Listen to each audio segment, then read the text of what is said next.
Ta-da!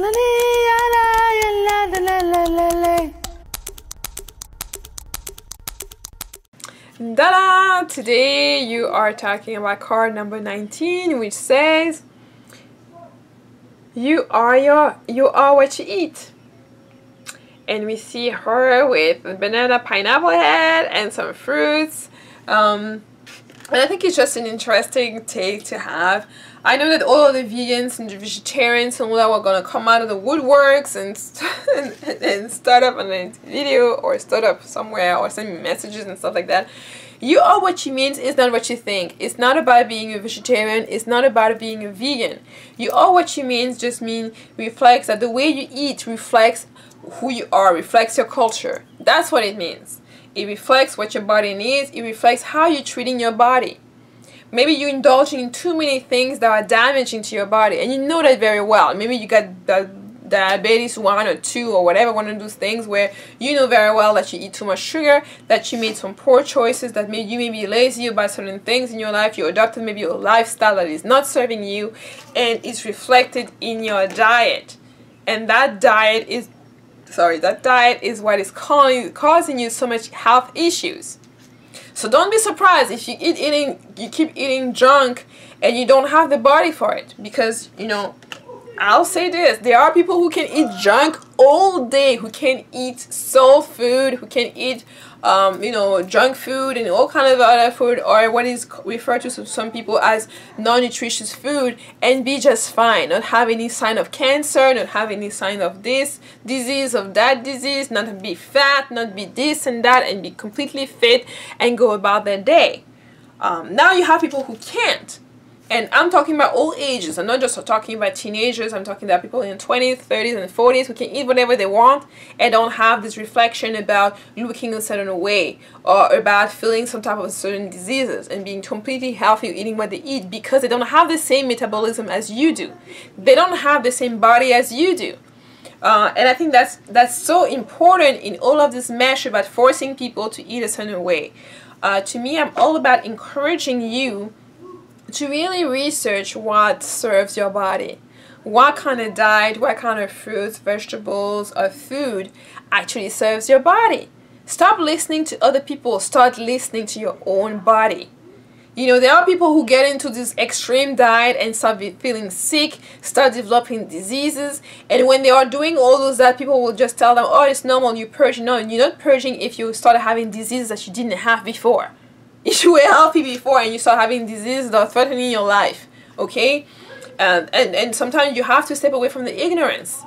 There are people who have enzymes that they cannot digest certain things, whether they are like protein. Some people cannot digest protein. Whether it is vegetable protein or animal protein, they're not going to be able to digest it the same. So it's not a matter of adopting or following certain cult, because a lot of times veganism has become a cult where people are just, you know, forcing other people to eat a certain way, forcing other people to think a certain way. It's becoming like you're trying to recruit, you're trying to convert people into that, and when people don't disagree with you, you just go into a whole rampage.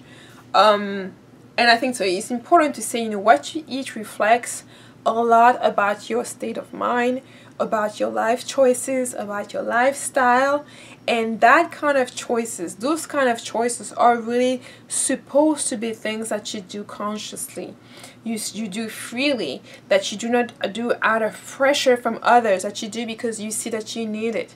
You do it because you see that this is what is actually serving your body. Not because it's trendy, not because it looks cool, or that because, you know, it looks politically correct to do certain things. It's really about you focusing on yourself and seeing what works for you. And you are what you eat is also, I want to take this time to make a little parenthesis in terms of like honoring any form and all of form of life. Animal, vegetables are a form of life, for God's sake.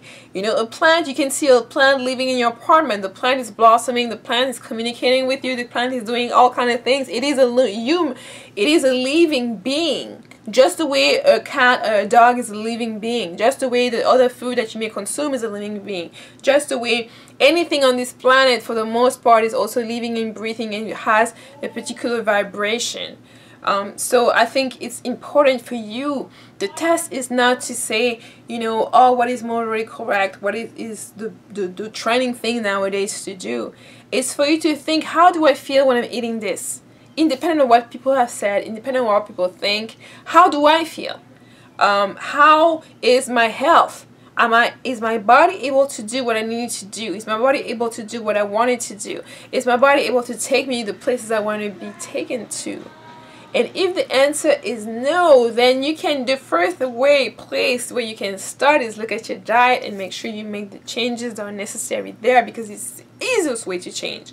Your diet is probably the easiest thing you can change. You can change your genetics that easily. You can change some of the words, cultural habit and stuff like that, but you can have a power in terms of deciding what you want to eat, what you let flow into your own body.